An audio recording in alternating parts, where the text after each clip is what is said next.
জাহান্নাম এমন একটি জায়গা যেখানে শুধু শাস্তি আর কষ্ট। সেখানে আগুন থাকবে যা পুড়িয়ে দেবে চামড়াকে।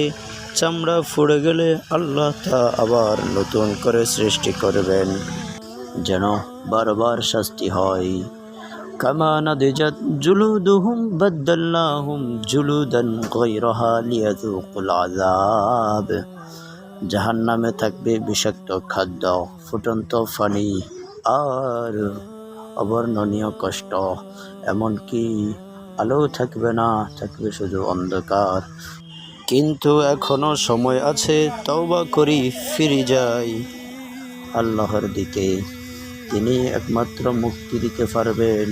আল্লাহ বলেন, আমার রহমত আমার গজবকে ছাড়িয়ে গেছে, তওবা করলেই তিনি মাফ করে দেবেন। আল্লাহ আমাদের সকল